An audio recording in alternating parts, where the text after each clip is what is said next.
안녕하세요. 얼마 전에 출산 후 이혼까지 하게 된 30대 중반의 싱글맘입니다. 이렇게 사연글을 쓰게 된 이유는 정말 기가 막히고도 어이없는 인간들 때문인데요. 전 남편과 전 시댁의 만행을 한번 들어보시겠어요? 저는 가게를 운영하는 자영업자였어요. 어릴 때부터 공부에는 그다지 소질이 없었고 그 탓에 빠르게 다른 길을 모색했죠. 그러다 깨달은 건 그나마 장사 소질이 있다는 거였는데 참 다행인 일이었어요. 사실 대학도 굳이 나올 생각이 없었는데 그래도 다들 대학은 다니지 않느냐는 부모님 말에 결국 대학을 진학했고 공부와 일을 병행했죠. 그렇게 자리를 잡아갈 때쯤 지금의 남편을 만났어요. 남편은 평범한 회사원이었지만 집이 좀 유명했어요. 동네에서 유명한 고깃집 아들이었거든요. 그 집은 장사가 잘 되는 걸로 유명했죠. 남편과 사귀고 결혼까지 하게 됐을 때 시모는 저를 무척이나 마음에 들어 했어요. 그래서 항상 칭찬 어린 말들을 많이 해줬죠. 아유, 어쩜 애가 요즘 애들 같지 않고 이렇게 착해? 어른 생각하는 마음도 깊고 네가 우리 집 며느리라서 너무 좋단다. 앞으로도 내가 친딸처럼 여기며 잘해줄게. 시모의 말에 항상 고마웠죠. 친정 부모님 집에서 함께 만날 때도 시모의 얼굴은 싱글벙글이었어요. 고급 주택에 딱 봐도 비싸 보이는 집에 살고 있으니 아마 부자라고 생각한 모양이에요. 그게 이유인지는 몰라도 친정집에서 시모를 한번 대접한 뒤로 더욱 예뻐라 하더군요. 우리 며느리예요. 마음씨도 곱고 애가 참 바르게 컸어요. 우리 아들이 아가씨를 참 잘 만났죠. 지인이나 친척분들에게 소개할 때도 칭찬 일색이더라고요. 하지만 시모와 함께하는 시간이 길어지면서 시모의 그런 말이 무엇을 의미하는지 점점 제대로 느낄 수 있었어요. 시모는 저를 좋아하는 것이 아니라 제가 줄지도 모를 돈을 좋아하는 거였다는 걸요. 하지만 이걸 깨달았을 때는 이미 결혼한 이후였고 시모도 처음에는 그리 과한 요구를 하지 않았으니 그저 이해하려고 노력했네요. 하지만 시모가 돈을 밝히는 정도는 생각보다 대단했어요. 저와 남편이 버는 돈은 비슷했는데 그 당시 친정으로부터 용돈을 따로 받고 있었거든요. 유일한 외동딸인데다가 부모님 두 분 모두 저에 대한 걱정이 많으셔서 이렇게 다 크고 결혼한 뒤에도 용돈을 따로 주시더라고요. 그 사실을 안 시모가 굉장히 좋아하더군요. 물론 처음에는 시모의 마음을 얻고 싶으니 선물을 종종 준비하긴 했어요. 어느 정도 값이 나가는 걸로요. 그런데 그걸 계속 바랄 줄은 미처 몰랐던 거죠. 알게 된 건 결혼 후 두 번째 명절부터 그런 시모의 바람이 눈에 띄게 드러나서였고요. 너 요즘 너무 돈 아끼는 거 아니니? 아니, 시댁에 오면서 왜 그딴 물건들만 갖고 오는 거니? 넌 내가 그런 싸구려 물건을 좋아할 줄 알고 가지고 온 거야? 시모가 큰 가게를 하고 있어서 돈을 잘 번다는 건 익히 알고 있었지만 그렇게나 비싼 걸 밝히는지는 그때 처음으로 알게 됐네요. 언제는 돈도 돈이지만 애가 바르게 커서 좋다더니 결혼하고 나니 돈돈거리더라고요. 뻔뻔하게 자기네들 집안 사정은 생각지도 않고 계속 꼽을 주지 뭐예요. 넌 집에 돈도 많은 애가 이 정도도 못 해와? 어머님, 어떤 걸 원하시는데요? 나는 얼마 전에 새로 나온 그 명품 브랜드 지갑이 좋아. 이딴 거 싹 다 치우고 그거 가져와. 그럼 내가 받아줄게. 가격도 가격이지만 이미 산 선물들을 쓸모없게 만드는 시모를 보며 이를 갈았죠. 저희 부부 돈을 마치 제 돈처럼 여기는 시모에게 한 방 먹여주고 싶은 기분이었어요. 알겠어요, 어머님. 원하는 대로 그거 사드릴게요. 그렇게 말하면서 앞에 있는 용돈과 선물은 도로 챙겼어요. 가져온 용돈과 선물을 바리바리 넣고 있자 시모가 묻더라고요. 너 지금 뭐 하니? 그건 왜 다시 넣어? 어머님, 그 지갑만 있으면 이거 다 필요 없으시다면서요. 용돈이랑 선물은 도로 가져가게요. 선물이며 용돈이며 왜 줬다가 뺐니? 한 번 주기로 했으면 이제 내 거지. 어른들한테 장난치는 거야? 장난이 아니라 어머님이 방금 그렇게 말씀하셨잖아요. 그리고 그 지갑 가격이 꽤 돼서 오늘 가져온 건 친정에 주는 게 좋을 것 같아서요. 그렇게 말하자 시모는 팍 인상을 쓰더니 고함을 지르기 시작하더군요. 야, 누가 필요 없대? 너 진짜 센스도 없고 눈치도 없구나. 네가 나를 조금도 생각하지 않으니 이런 푼돈으로 장난치는 거겠지. 푼돈치고는 금액이 과하다고 생각하지 않나요? 선물과 용돈까지 합하면 100만 원이 훌쩍 넘는데 그걸 보고 푼돈이라뇨. 그렇다고 저희 집이 엄청 잘 사는 것도 아니에요. 그저 생활에 곤란하지 않을 정도로 돈을 가지고 있는 것일 뿐이고요. 부모님이 살고 있는 커다란 주택도 부모님이 마련하신 집이 아니라 조부모님 집이었던 거였고요. 그런데 시모는 마치 제가 엄청난 부자인 것처럼 이것저것 요구를 하더라고요. 정말 그 정도 부자였으면 그런 거 해주고도 돈 아까운 줄 모르겠죠. 근데 전 평범한 자영업자이고 남들과 똑같이 돈 벌어서 제 돈으로 선물을 드리는 건데 이런 식으로 나오니 정말 화가 나더군요. 그래서 싸늘하게 식은 표정으로 남편에게 말했어요. 여보, 당신도 그 푼돈으로 우리 엄마한테 지갑 하나 사드려. 똑같은 걸로. 별거 아니지? 어머님이 푼돈이라잖아. 그 정도 푼돈도 없다고 하진 않겠지? 이 말에 남편은 당황한 듯 쳐다봤어요. 저야 태연한 표정이었죠. 그런데 시모가 남편 대신 엄청 화를 내더라고요. 얘, 너 점점 갈수록 웃긴다. 네가 뭔데 우리 아들한테 그런 걸 시키니? 그리고 그런 것 다 성의야, 성의. 너희 친정에서 잘해줬으면 우리 아들도 어련히 해줬겠지. 왜 그런 걸 강요해? 강요는 어머님이 하셨죠.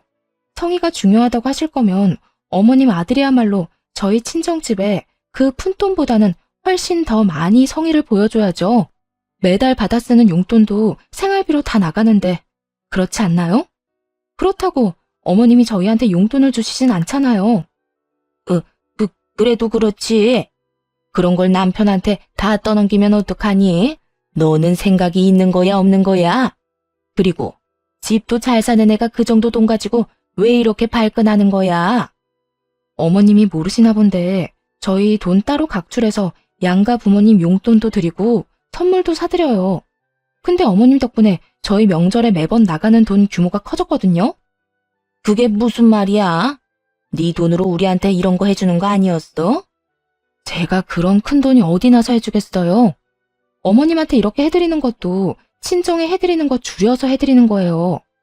어머님이 200만 원 넘는 성의를 요구하셔서 친정 부모님은 50만 원 정도밖에 안 되는 성의를 받으시거든요. 그렇게 이야기하며 시모를 째려봤죠. 좋게 보고 싶어도 도무지 안 되더라고요. 이야기를 할수록 더 열받는 건 남편 놈이 지 엄마 말릴 생각은 안 하고 그저 태평하게 구경이나 하고 있다는 것이었어요. 그러다 남편에게 친정엄마에게 명품 지갑을 사주라고 하니 그제서야 당황해서 허둥대는 꼴이란 그저 웃기더라고요. 이게 성의를 보이는 용돈이 맞나요? 매달 100만 원씩 용돈 주시는 친정에는 50만 원 주고 마는데 어머님은 아무것도 안 해주시면서 200만 원 넘게 받아가시잖아요. 그래놓고 원하는 선물을 지정하시기까지. 그렇게 이야기하자 시모가 입을 꾹 다물더군요. 하긴 분리할 땐 묵비권이 최고 아니겠어요? 근데 어떡하나요? 지 아들놈은 당장 발등에 불이 떨어졌는데 여보, 나 진짜 더 이상 낼 돈 없어. 어떻게 이번에도 당신이 좀 해주면 안 될까? 그리고 장모님 비싸고 이런 거 별로 안 좋아하시잖아. 그런데 굳이 꼭 해드려야 돼? 이런 상황에서도 제게 떠넘기려는 듯 남편놈이 울상을 지으며 불쌍한 척을 하더군요. 그래서 냉정하게 말해줬죠. 안 좋아한다고 싫어하는 건 아니지. 비싸고 좋은 거 누가 싫어해? 우리 엄마도 비싼 거 좋아해. 다만 벌어서 저축해야 될 시기에 그런 식으로 우리가 돈 쓰는 거 별로 반기질 않아서 그러시는 거지. 다 우리 생각해서 용돈도 주시는 거고. 그러면 항상 했던 것처럼 하면 되잖아. 아니면 이 선물들 장모님한테 갖다 드리면. 근데 당신도 정말 염치 없다. 당신 부모님은 원하는 브랜드까지 골라서 명품 지갑 사달라고 당당하게 요구하는데 어떻게 우리 집에는 50만 원으로 퉁치자고 말할 수가 있어? 한두 번도 아니고. 내가 언제 퉁치자고 했어. 그냥 장모님이 그런 거 안 좋아하시니까 안 하는 게 낫지 않냐고 물어보는 거지. 그럼 당신 어떡할래? 둘 중에 하나 골라. 친정이랑 시댁 규모를 맞출 거면 어머님 걸 줄이는 게 나을까? 아니면 친정에 주는 걸 늘리는 게 나을까? 양가 똑같이 하게 되면 너도 그만큼 더 내야 돼. 지금도 내가 더 내고 있잖아. 왜 그렇게 빡빡하게 물어? 이때까지 잘했잖아. 그냥 그렇게 하면 되지. 그렇게 할 수 없도록 어머님이 말씀하시잖아. 여태껏 뭐 들었어? 이해가 안 돼? 아니면 내가 여기까지 이 사태를 끌고 왔다고 말하고 싶은 거야? 아니지. 너희 어머님이 갑자기 명품 요구해서 여기까지 온 거잖아. 저를 탓하려는 듯 입을 삐죽이는 남편놈을 보고 열이 받아서 시모를 뚫어져라 쳐다보며 말했죠. 아들은 그 푼돈이 없어서 아끼려고 이렇게 아등바등인데 어머님은 며느리 돈이라는 생각에 참 쉽게 쓰셨나 보네요. 앞으로도 그렇게 요구하세요. 더 큰 걸 요구할수록 저도 남편에게 더 많이 돈 내라고 요구할 테니까요. 그 이야기에 시모가 입술을 꽉 물더군요. 분리할 때마다 나오는 버릇인가 보죠. 그걸 보니 체증이 좀 내려가는 기분이었어요. 솔직히 이쯤 되면 그만하라고 말할 줄 알았거든요. 아니면 패배 선언이라도 할 줄 알았는데 시모는 전혀 가타부타 말이 없더라고요. 머릿속에서 이리저리 저울질하는 모양이었죠. 그래서 시모가 선택하기 쉽도록 남편에게 칼자루를 쥐어주기로 했어요. 어머님이 당신 힘든 건 생각도 안 하시나 봐. 그럼 앞으로는 당신도 돈 더 내야겠네. 일단 200만 원부터 내봐. 명품 지갑 사러 가야지. 그 말까지 듣고서야 남편 놈도 움직이더군요. 엄마, 우리 결혼한 지 얼마 안 됐고 지금 돈 모아야 할 때거든? 이런 비싼 거 요구하는 거 좀 자제해줬으면 좋겠어. 나도 돈 별로 없고. 솔직히 장모님은 이런 거 안 바라셔. 그분은 그런 거 없어도 교양 있어 보인다고. 엄마는 아무리 비싼 걸로 꾸며봐야 어차피 고깃집 아줌마잖아. 야, 너 말 다 했어? 그 고깃집으로 너 대기업 보냈어. 이게 어디서 지금 엄마 무시하는 말을 해? 그러니까 좀 작작 좀 하시라고요. 아니, 적당히 좀 해야지. 이게 뭐야? 아들 대기업 보냈다고 가죽까지 벗겨먹어서 명품으로 휘두르고 다닐 작정이에요?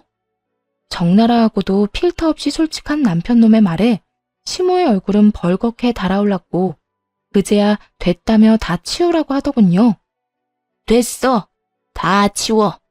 너희들이 주는 거 내가 앞으로 반납하라. 여보, 됐어. 이제 명절에 우리 집엔 안 해도 되니까 돈 적게 내도 되지? 분위기라고는 요만큼도 읽을 줄 모르는 남편놈이 해실해실 웃으며 이야기하는데 저도 모르게 박수치며 웃을 뻔했지 뭐예요? 역시 상대방을 조용히 만들려면 약점을 건드려야 직격타인 것 같더라고요. 눈치는 더럽게 없고 별 생각도 없는 남편놈 덕에 그 뒤로 시모의 돈 요구는 확실히 줄었어요. 그렇지만 순환이 이대로 끝난 건 아니었어요. 오히려 한층 더 어둡고 짜증나는 식으로 진행됐죠. 시모와 그 사건이 있은 후에 임신했다는 사실을 알게 됐거든요. 빨리 시부모에게 이야기하고 싶었지만 얼마 전 그리 좋은 분위기가 아니었다 보니 바로 오픈하지 못했죠.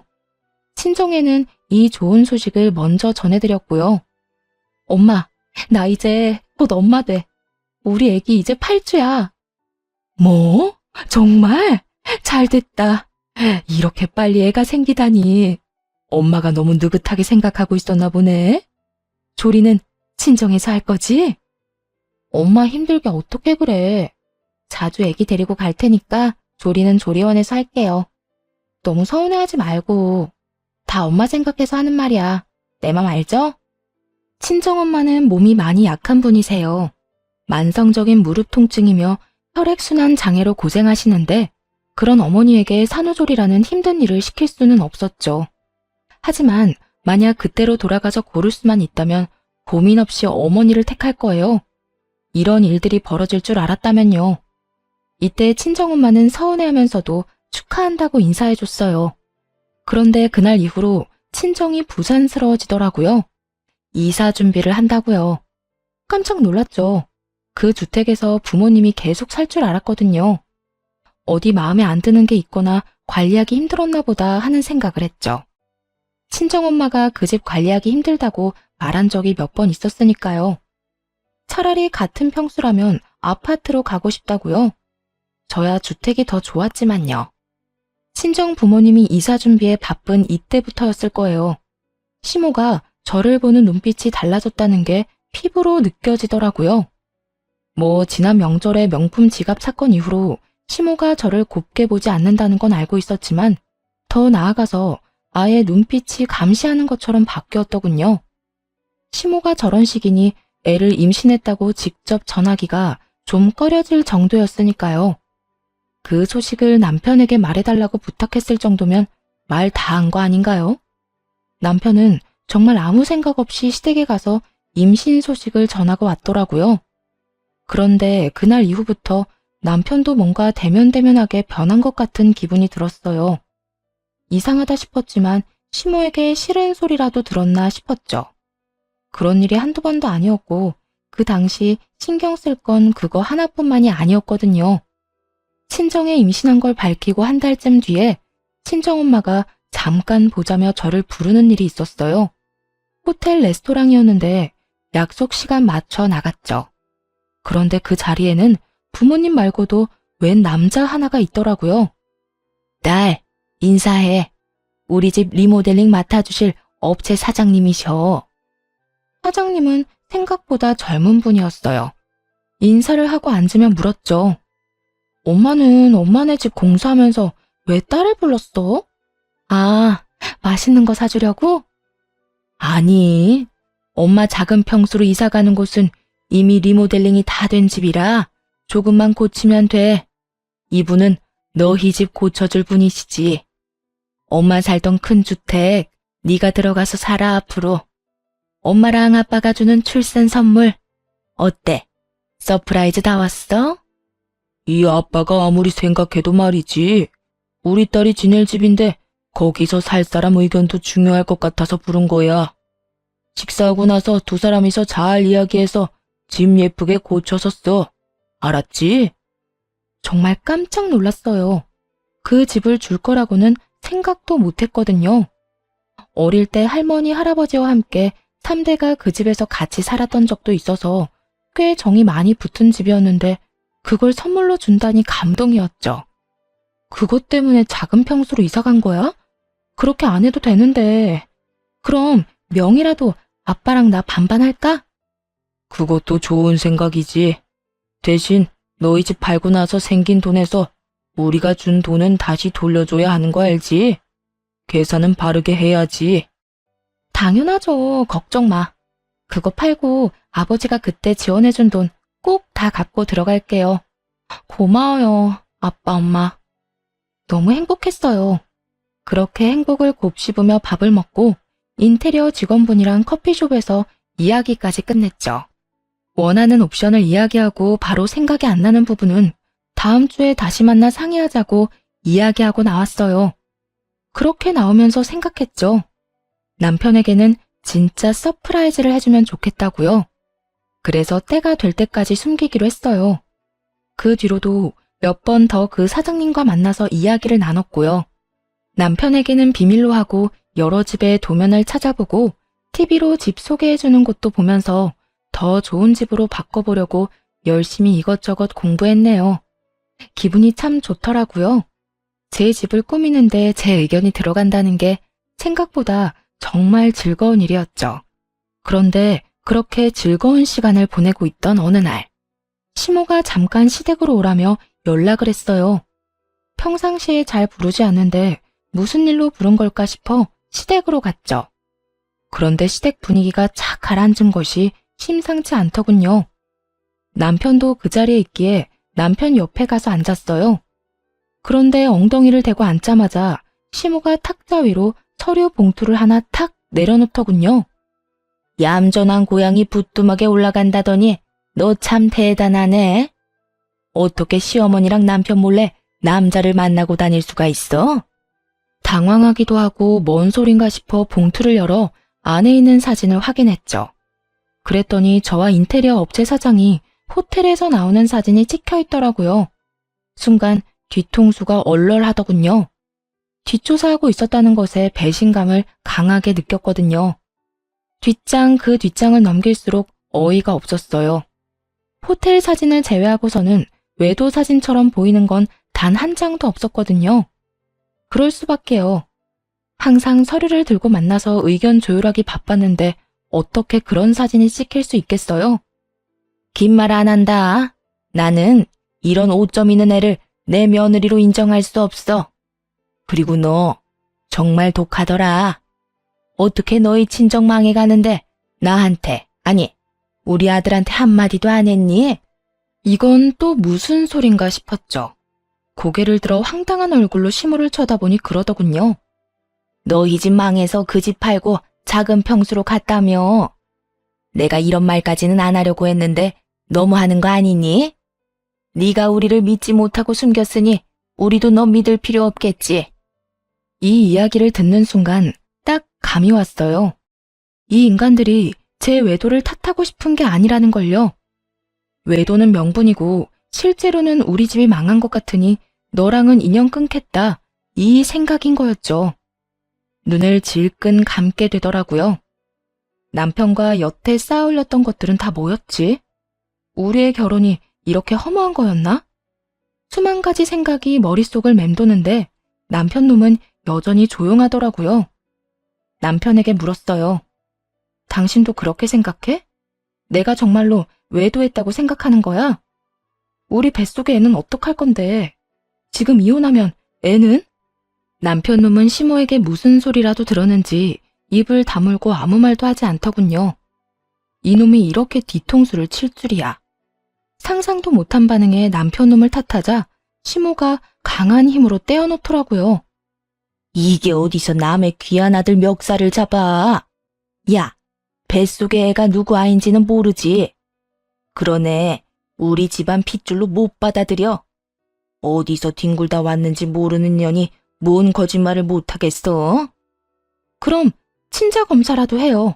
그러면 되잖아요. 애 낳고 나서 검사하시면 되죠. 그리고 그 사진도 다 설명할 수 있다고요. 그만해. 더 이상 우리 아들 앞길 망치지 말고 썩 꺼져. 나는 애초부터 너랑 안 맞았어. 어른한테 두 눈 동그랗게 뜨고 대들 줄이나 알고. 남편 조종해서 시어머니 힘도 못 쓰게 하는 거 내가 모를 줄 알았어? 남편을 조종해서 저를 못 살게 구는 건 시모도 마찬가지였죠. 지금 이 상황에 남편 놈이 시모 이야기만 철석같이 믿고 있다는 게 무슨 뜻이겠어요? 저놈도 지금 여기서 시모 편들겠다는 거잖아요. 뱃속에 지새끼 품고 있는 제가 뻔히 옆에 있는데도 우리 집에 너 반겨줄 사람도 없고 너하고 잘해볼 사람도 없어. 그러니 당장 이 집에서 나가라. 그리고 이혼 소송 판결 나는 대로 그 집도 싹 다 팔아치울 거야. 네가 잘못했으니 위자료도 청구할 거고. 그렇게 알고 있어. 그렇게 시모의 축객령이 떨어지고 쫓겨났어요. 해명? 물론 할 수 있었죠. 하지만 하고 싶은 생각이 싹 달아나 버렸네요. 해명을 하겠다는 건 이 사람들과 오해를 풀어서 다시 함께 하겠다는 거잖아요. 그런데 더 이상 그러고 싶은 마음이 눈꼽만큼도 없었거든요. 저쪽에서 저를 떨쳐내고 싶어 하는데 아예 싹둑 끊어서 떨어져 나가고 싶은 건 오히려 제 쪽이었으니까요. 그렇게 신발을 신고 있는데 뒤에서 시모와 남편이 나누는 이야기가 들리더군요. 아들, 친자검사 같은 거 절대로 하지 마. 애 있으면 재혼하는데 얼마나 힘든지 알아? 아예 저 더러운 씨앗은 네 애가 아닌 게 다행인 거야. 그러니까 절대로 친자검사 하지 말고 이혼해. 알았지? 근데 엄마, 이런 걸로 이혼이 되긴 할까? 그리고 법원에서 친자검사하라고 하면 어떡해? 그건 내가 다 알아서 할 테니까 넌 아무 걱정하지 마. 그리고 이거 꼭 기억해. 친모라는 배에 같이 타고 있다가 다 같이 망하는 것만큼 재수 없는 것도 없어. 우리라도 빠져나와야 살 거 아니니? 네 처갓집은 이제 망해서 앞으로 우리한테 손 벌릴 거란다. 나는 그 꼴은 죽어도 못 봐. 아니나 다를까 시모는 우리 집이 망하고 있다고 착각하고 있더군요. 작은 평수로 이사 가는 걸 알자마자 지레짐작으로 아들 내외 이혼부터 시키려고 하다니, 결혼할 때도 저희 부모님 사시는 집을 보고 결혼시킨 게 분명해 보이는 말이었죠. 왜 친정 부모님이 그 집을 팔기로 했는지에 대해선 이혼 전에는 저 인간들에게 알려줄 생각이 사라지게 하는 말이었고요. 집으로 돌아와서는 남편을 기다렸어요. 마주치고 싶지 않았는지 아주 늦게 오더군요. 잠도 자지 않고 기다리고 있던 저를 본 남편이 한숨을 푹 쉬더군요. 당신 정말로 나랑 헤어질 생각이야? 어머님 없을 때 말해봐. 이거 네 생각도 어머님이랑 똑같아? 뱃속의 아기는 생각 안 해? 아, 이야기 다 끝났는데도 또 꺼내야 되겠어. 솔직히 먼저 수상한 행동한 건 당신이 맞잖아. 너 그 말도 안 되는 외도 사진 믿는 거야? 내가 그 사람하고 팔짱을 꼈어? 뭘 했어? 앉아서 이야기만 나눴을 뿐이잖아. 그러니까 왜 호텔까지 갔었냐고. 뭐 더 이상 이야기하고 싶지도 않고 난 그냥 네가 좀 편하게 이혼해줬으면 좋겠는데. 너 진짜 나중에 후회하지 말고 지금 잘 생각해. 정말 이혼할 거야? 너랑 나랑 결혼한 지 이제 막 3년이야. 뱃속에 아기도 있고. 그런데 이 웃기지도 않은 사진 한 장 때문에 이혼한다고? 너 그것 때문에 이혼하자는 거 아니잖아. 그것 때문에 이혼하는 거 맞아. 그럼 내가 왜 이혼하자고 하겠어? 지가 뭔 생각하는지 눈에 빤한데도 남편 놈은 시치미를 뚝 떼더군요. 어머님이 또 바람 불어넣었겠지. 우리 집 망했대? 그래서 빨리 손절하래? 돈 나올 구석 없으니까 빨리 헤어지라고? 무슨 소리야. 그런 거 아니거든. 어쨌든 난 이혼해야겠으니까 그렇게 알고 있으라고. 집요하게 묻자 평온하던 남편 놈은 눈에 띄게 당황하며 아니라며 손사래를 치더군요. 남편이 그렇게 회피하듯 자리를 떠나버리고 결심했죠. 이혼하고 이 인간들에게 절망을 보여주겠다고요. 그렇게 이혼 소송이 진행됐어요. 그런데 그 기간 동안 정말 웃기지도 않은 일이 벌어졌죠. 시모가 주변에 소문을 엄청 내놨더라고요. 제가 외도했기 때문에 헤어지는 거라고요. 이미 소문은 퍼질 대로 퍼지고 와전돼서 소문 속 저는 꼬리 9개 달린 구미호가 되어 있더라고요. 사귄 남자는 수도 없이 많으며 재산을 노리고 결혼했다는 이야기까지 나돌았죠. 그걸 아시곤 친정 부모님은 역정을 내셨어요. 이혼한다고 했을 때도 부모님이 이렇게까지 화를 내시진 않았거든요. 오히려 왜 적극적으로 해명하지 않았냐면서 더 강하게 말했어야 한다고 그렇게 말씀하시곤 하셨는데 이번에는 그 질이 다르잖아요. 저지르지도 않은 외도를 저질렀다는 소문이 파다하게 퍼지니 친정 부모님도 완전 열이 받으신 거죠. 너희 시어머니 도대체 뭐 하는 짓이니? 언제는 조용히 이혼해달라면서. 그런데 이제 와서 이런 식으로 헛소리를 퍼뜨려?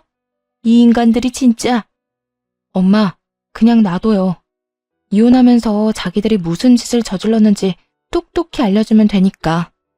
근데 엄마한테 부탁할 거 있는데 들어줄 수 있어요? 무슨 부탁? 네가 원하는 건 엄마가 다 들어줄게. 우리 딸 홀몸도 아닌데 출산 준비에 이혼 준비까지. 엄마, 요즘 너 보고 있으면 슬퍼. 솔직히 그 인간들하고 더 이상 같이 할 마음 없으니까 이혼하는 거야. 나한테 좋은 일이고. 시어머니가 소문 퍼뜨린 사람들 좀 찾아봐줘. 단톡방 문자 내역 같은 거 있으면 좀 보내달라고 해봐요. 그렇게 하나하나 증거를 모았죠. 이혼이 시작되자 시모와 남편은 호텔 사진 한 장으로 저를 불륜녀로 만들었더군요. 그렇지만 당연하게도 제 핸드폰 내역에는 그 사람과의 어떠한 외도 증거도 나오지 않았고 사진도 호텔에서 찍힌 그 사진 딱 한 장 가지고는 외도가 증명되지 않았어요. 시모와 변호사에게 톡톡히 말했죠. 그 사람은 저희 친정 부모님 집 리모델링 해준 업체 사장님이세요. 친정엄마가 만나서 조율하기 힘들어서 제가 직접 만나 의견 조율하고 집 리모델링에 참여했고요. 그러면서 시모가 찍은 사진 몇 장 중에 설계도가 비춰진 부분을 확대해서 증거로 보여줬어요.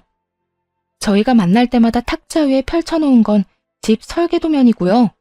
호텔에서 찍힌 것도 레스토랑에서 부모님과 함께 있던 거 확인 다 됐는데도 저를 모함하네요. 유책 배우자는 제가 아니라 남편과 시댁이죠.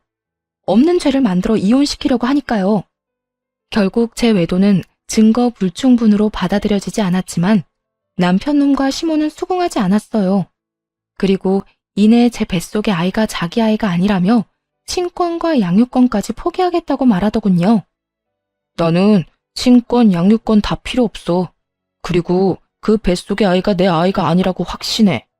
나는 외도로 낳은 아이를 내 아이라고 인정 못해. 당연히 변호사들은 당황했죠. 혼인 기간 중에 낳은 아이는 본래 남편의 자식으로 인정이 되거든요. 근데 남편이 그걸 부정하고 있는 데다가 아이가 태어나지도 않아서 친자 검사를 할 수도 없는 상황이었어요. 그래서 이렇게 말했어요. 네 자식이 아니라고 생각한다면 그렇게 생각해. 나도 이 아이 당신 자식이 아니고 내 자식으로 키울 거니까. 여기서 2번 다시 아이에 대해 어떠한 권리도 주장하지 않겠다고 맹세해. 법적으로 아이에 관한 걸 모두 포기한다고 하라고. 변호사는 애를 출산하고 나서 이혼하는 게 좋겠다고 했어요. 임신 중에 소송하면 친권과 양육권을 다투지 않는다고요. 그 바람대로인지 아이는 소송 중에 세상 밖으로 나왔네요. 시모와 남편 놈은 애를 보지도 않았죠. 어차피 이혼 소송을 하며 친권과 양육권도 가져오기로 생각했으니 상관없었지만요. 남편 놈의 면접 교섭권을 포기하라고 했고 대신 남편 놈은 양육비를 지급하지 않겠다고 했죠. 저도 그 사항에 합의했어요. 어차피 저 인간 자식으로 키울 생각도 없었고 재혼이라도 하면 친양자로 입양하는 방법을 써서라도 남편과 아이 관계를 완전히 끊어내게 만들 생각이었거든요. 그리고 남편은 그 모든 권리를 포기하기로 합의했고요. 한 줌의 후회도 없어 보이더라고요. 그렇게 이혼 소송이 끝나고 리모델링도 완성됐어요. 친권과 양육권에 대해서도 판결이 나왔죠. 남편은 친권, 양육권을 포기했고 제가 다 받아가는 것으로요. 애를 포기하면서 면접 교섭권까지 포기하더군요. 애 보러 오라는 말도 하지 말라는 뜻처럼 느껴져 기분이 굉장히 더러웠어요. 그리고 판결 난 날 바로 짐을 쌌어요. 리모델링이 된 집으로 들어가기로 했거든요. 시모는 제가 진짜로 나가는 건지 쓸데없는 물건을 가지고 가진 않는지 확인하려는 듯 제 옆을 서성거리더라고요. 결혼한 지 3년 만에 이혼하는 거라 가전이나 가구며 다 새 거였어요. 그래서 그건 다 가지고 가기로 했죠. 혼수는 제가 다 해왔거든요. 그렇게 이 사업체 사장님이 오셔서 집 주소를 한 번 더 확인할 때였어요. 시모가 옆에서 그 집 주소를 듣고 있다가 의아한 듯 그러더군요. 그 집 너희 친정엄마 집 아니었니? 근데 왜 네가 그 집으로 들어가? 거기 팔았던 거 아니야?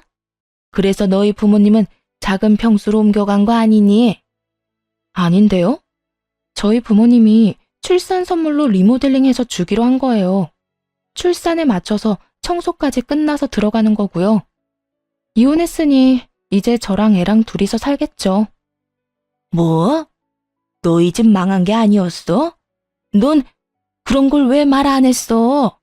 그럼 그 집 명의가 설마 네 거야? 네. 아버지랑 공동 명의로 할까 고민 중이에요. 아쉽네요. 거기서 새 식구 알콩달콩하게 살 줄 알았더니 둘이서 살게 됐네요. 같이 살 사람이라도 빨리 구해봐야겠어요. 그렇게 말하고 있는데 시모가 부들부들 떨더군요. 남편 놈도 떨떠름한 표정으로 저를 쳐다보고 있었어요. 그 집을 너 혼자 쓴다고? 그럼 내가 왜 그 집까지 해가면서 그럴 리가 없어. 내가 왜 너랑 우리 아들 이혼을 시켰는데? 제 외도 때문 아니었어요? 하긴 그것도 사실이 아니었으니까요. 그냥 이혼시킬 명분이 필요했던 거잖아요. 아, 그 건은 명예훼손으로 소송 들어갈 거니까 그렇게 알고 있으세요. 명예훼손이라니? 우리가 언제 그런 짓을 했다고? 주변 사람들한테 소문 다 내셨다면서요. 제가 외도했다고. 어머님이 단체 톡방에 다 퍼뜨리셨더라고요. 증거, 증인 모두 충분하니 무혐의는 아닐 거예요. 며느리 모함해서 이혼시킨 집인데 그 모함 2번이라고 못할까요? 선자리는 들어오려나 모르겠네요. 재혼 빨리 시키고 싶어 하더니. 이 말에 시모가 바락바락 우기더군요. 그게 왜 명예훼손이야? 나는 사실을 말한 것뿐인데. 이게 다 네가 말을 제대로 안 해서 벌어진 일이잖아. 서프라이즈 생각했거든요. 그리고 말 안 해서 결과적으로는 무척 다행스러웠죠. 당신네들 음험한 속내 알게 돼서 그대로 놔뒀으면 돈 뜯어내려고 안달이 났겠죠. 결국 명예훼손도 진행됐고 시모는 벌금형을 받았어요. 주변 사람들이 다 알게 됐으니 시모는 순식간에 피해자에서 가해자가 됐고요. 시모는 이 동네에서도 꽤 큰 가게를 운영했기에 아는 사람도 많고 단골도 많았는데 이 이야기는 순식간에 소문으로 번졌죠. 그렇게 제가 떠나고 시모와 남편이 몇 번이나 집으로 찾아왔어요. 조리원에서 나온 뒤에도 친정 부모님은 새로 이사간 집이 아니라 제가 들어간 그 집에 머물고 계셨거든요. 남편과 시모는 얼굴에 철판이라도 깔았는지 계속 찾아와 하소연했어요. 내가 오해가 있었어. 내가 다 잘못했으니 우리 손주라도 좀 보게 해주면 안 되겠니? 우리 손주라뇨. 제 아이는 제가 혼자 낳은 제 아이예요. 아주머니 손주가 아닌데요. 그렇게 말하자 현관문 앞에서 집에 들어오지도 못하고 쳐다보기만 하던 남편놈이 다급히 말하더군요. 여보, 어떻게 철련을 끊어? 우리 애가 어떻게 내 애가 아니라는 거야? 불과 몇 개월 전에 내 뱃속의 애가 네 새끼가 아니라며? 왜 갑자기 내 애가 네 애가 돼? 단체로 정신이라도 나갔어? 면접 교섭권도 포기한 인간이 갑자기 부성애라도 생겼을 리는 없고. 왜? 당신도 이 집이 탐나? 그런 거 아니야, 얘. 우리는 그저 손주만 보고 싶을 뿐이고. 그때 친정어머니가 애를 안방에 재워놓고 나오시면서 말했어요. 누가 손주야? 우리 손주가 왜 그쪽 손주인데? 우리 집 망한 줄 알고 인연 끊으려고 애도 자기 핏줄 아니라더니 왜? 우리가 안 망했으니까 애 이용해서 다시 인연이라도 이어볼 생각이야? 아이고 사부인, 우리가 그런 생각으로 온 거 절대 아니에요. 사부인은 무슨 사부인? 그렇게 부르지 마. 그럼 이 집이 탐나서 왔겠네. 속이 하도 투명해서 잘 보여. 우리는 이제 그쪽 집에 줄 거 하나도 없으니까 찾아오지 마세요. 우리는 이혼하면서 그쪽 집안이랑은 상종도 안 하기로 했으니까. 사부인, 그러지 마시고 애기 친자 검사라도 해서 애 아빠가 우리 아들인 거 밝혀야죠. 지금 다들 오해하고 있을 텐데. 시모가 그렇게 이야기하자 친정엄마가 한 번 더 열이 뻗쳤는지 시모에게 소리를 버럭 질렀어요. 그 오해를 누가 먼저 만들어서 퍼뜨렸는데? 지금 생각해도 속에 천불이 나는데 친자 검사? 당신들 핏줄인 거 증명할 생각 없어. 어떻게든 인연 만들어 놓으려고 하는 게 눈에 보이니 열받더군요. 뱃속의 애가 남편 애라고 할 때는 친자 검사하지도 말라며 어떻게든 영 끊어내려고 했던 인간들이 이제 와서 친자 검사를 하자고요. 손주를 이용해서 무슨 짓을 할 줄 알고. 여보, 우리 애가 아직 어리잖아. 혼외자 딱지 달고 살게 하는 게 얼마나 잔인해. 그냥 우리끼리 다시 합쳐서 살면 될 일이야. 이렇게 쉬운 일을 왜 둘러가려고. 네가 네 입으로 변호사 앞에서 네 자식이 아니라고 말하지 않았어? 이 한 입으로 두 말하는 놈아. 넌 사람 새끼가 아니라 멍멍이 새끼야. 친자 검사? 절대 안 해줘. 앞으로 다른 사람 만나서 재혼하면 그 사람을 아빠로 만들어줄 거야. 이 말에 시모와 남편놈이 아주 사색이 되더군요. 너무 강경해 보였는지 일단은 피할 생각인 듯 다음에 오겠다며 쫓기듯 밖으로 나갔죠. 친정엄마는 그 사람들 나가자 소금을 들고 와서 밖으로 휙휙 뿌리고는 큰 소리로 소리를 꽥 질렀어요. 다 들으라는 식으로 말이죠.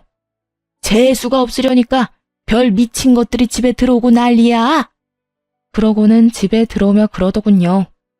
그 인간들 내가 가만둘 것 같아? 가만히 이대로 끝내고 조용히 지나갔으면 몰라도 집에 와서 이런 짓까지 저지른 건 용서 못해. 누가 이기나 보자. 친정 부모님은 이걸로 끝날 생각이 없으신 모양이더군요. 저도 마찬가지였지만요. 제가 이혼하자마자 부모님은 새로 산 아파트부터 처분했어요. 부탁드렸거든요. 제 아들과 저와 함께 이 집에서 살아달라고요. 그 큰 주택에 아들과 저는 2층만 써도 상관없었고, 혹시라도 재혼이라도 하게 되면 전 남편에게 받은 아파트 반값 금액이랑 위자료로 다시 집을 구해서 나가서 살면 되는 일이었기도 하고요. 그 전까지는 어떻게든 부모님과 함께 하고 싶었어요.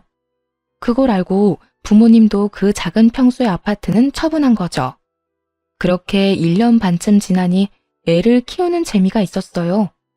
그러다 아이를 어린이집에 맡기고 이래저래 생활하던 중 같은 어린이집에서 아이와 함께 출퇴근하는 한 남자와 알게 됐어요. 제 아이보다 딱 1살 많은 여자아이를 키우는 아버지였는데 출퇴근 시간이 비슷하다 보니 자주 마주치게 됐죠. 그리고 아이들 부모 참여 수업에서 그 사람도 저도 이혼하고 홀로 아이를 키우고 있다는 걸 알게 됐고요. 알면 알수록 참 좋은 사람이라고 생각했고 아이들도 친했기 때문에 그렇게 저희도 가까워졌죠. 아이를 홀로 키우는 싱글맘 싱글대디라 그런지 이야기가 다른 사람들보다는 좀 더 잘 통했고 일단 편안했어요. 제가 싱글맘이라고 하면 잘 이야기하다가도 멈칫하며 눈치를 보는 사람들이 많았거든요. 그러면 이야기에 제한이 생기게 되고 저도 그런 그룹은 빠지게 되고요. 그런데 이 사람과는 환경이 비슷하니 친해지게 되더군요. 그렇게 깊게 고민하고 생각한 끝에 그 사람과 재혼하게 됐네요. 서로의 사정에 대해 잘 알고 있으니 저도 그 사람도 거릴 것 없었죠. 그렇게 이혼한 지 3년 만에 새로운 사람과 새로운 만남을 하게 됐어요. 친정 부모님은 이 사람을 무척이나 마음에 들어 하셨어요. 싹싹하고 예의 바르고 처갓집에 잘한다고요. 재혼한 남편의 부모님은 일찍 돌아가셔서 시댁이라고 할 만한 것도 없었죠. 결혼 안 한 여동생만 있었거든요. 사실 시부모가 없다는 사실만으로 이렇게나 안심하는 저를 보며 아직도 그 인간들에게서 벗어나지 못했구나 하는 생각도 들었네요. 그리고 친정 부모님은 새로 가게를 하나 차리셨어요. 전 시모가 운영하던 가게 옆에다가요. 그것도 똑같은 고깃집으로 말이죠. 어머니가 생각보다 시모에게 갚고 싶은 게 많았던 모양이었어요. 저는 이제 제 인생을 찾아가고 있었는데 엄마에게는 여전히 현재 진행형이었던 거죠. 어느 날 전 시모와 마주쳤는데 그날은 재혼한 남편과 두 아이를 데리고 친정엄마 가게에 고기를 먹으러 간 날이었어요. 그런데 옆집인 전 시댁 가게는 아주 한산하더군요. 알고 보니 엄마가 가게 열고부터 그쪽 집으로는 사람 발길이 뚝 끊겼대요. 전 시모가 저를 발견하더니 와서 하소연하더군요. 얘, 너희 엄마 좀 말려봐. 이러다 우리 가게 완전 폐업하게 생겼어. 오픈한 건 그렇다 쳐. 그런데 그렇게 공격적으로 할인 행사를 하면 아니, 도대체 우리는 어떡하라는 거야? 저한테 말씀하셔도 제가 해드릴 수 있는 게 없어요. 가게는 어머니 소관이고 어떤 방침을 쓰던 저랑은 상관없으니까요. 저는 남편이랑 애들하고 그냥 같이 밥 먹으러 온 것뿐이에요. 남편? 너 벌써 재혼을 했단 말이야? 우리 아들은 지금 아무도 못 만나고 이혼남으로 혼자 지내고 있는데? 네, 참 좋은 사람이에요. 누구랑은 다르게 욕심도 없고 무엇보다 시부모님도 안 계시거든요. 제 아들도 자기 아들처럼 살뜰히 잘 보살피고요. 걔는 우리 손주야. 비는 못 속인다고. 그때 친정엄마가 나타나서는 시모에게 소리를 질렀어요. 누가 누구 손주야? 앞으로 그딴 헛소리 짓거리면 고소할 거야. 남의 딸 억울하게 흠집을 내놓고서는 이제 와서 우리 딸한테 뭘 부탁하는 거야? 염치가 있어? 나는 당신네들 망할 때까지 안 끝낼 거야. 친정엄마가 단단히 마음을 먹었더라고요. 그렇게 전 시모를 쫓아내고는 재혼한 남편, 아이들은 친정 부모님과 즐거운 시간을 가졌죠. 밥도 맛있게 먹고 사진도 찍고 즐겁게 놀았네요. 전 시모는 씁쓸한 표정으로 이쪽만 바라보고 있었고요. 하긴 얼마나 아깝겠어요. 이 모든 걸 자기들이 가지고 있을 수 있었을 텐데요. 아니, 그대로 뒀다면 다 자기들 것이었겠죠. 그런데 잘못된 선택으로 결국 스스로를 망하게 만들었으니 결국 전 시모는 몇 주 지나지 않아 가게를 폐업했더라고요. 엄마에게 물어봤어요.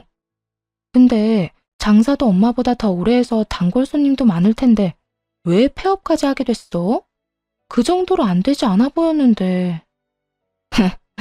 저 가게 지탱해 준 게 어디 동네 손님뿐이겠어? 아는 지인들이며 단골들이며 다들 소문을 들었겠지. 장사라는 건 평판이 무엇보다 중요하다. 며느리 잘라내려고 외도했다면 누명 씌운 인간한테 사람들이 찾아갈 리 있어? 아, 그렇게 됐나? 그래. 소문의 주인공 두 사람이 같이 나란히 붙어 있는데 어딜 가겠어? 다 심리적으로 마음이 쓰이는 곳에 가게 돼 있어. 이미 저 인간은 명예훼손으로 벌금형까지 받았으니까 사람들이 은연중에 멀리하고 싶은 거겠지. 지가 다 뿌린 거야. 그렇게 전시모의 가게는 또 쫓겨나듯 폐업하고 사라졌어요. 돈돈거리면서 친정 이용하다가 망할 것 같으니 바로 발 빼려고 며느리한테 누명까지 씌우던 사람이었으니 결국엔 빠른 손절이 답이었다고 생각해요. 누가 날 이용한다 싶은 생각이 들면 빠르게 벗어나는 것도 방법이에요. 이야기 재미있게 읽어주셨는지 모르겠네요. 모두들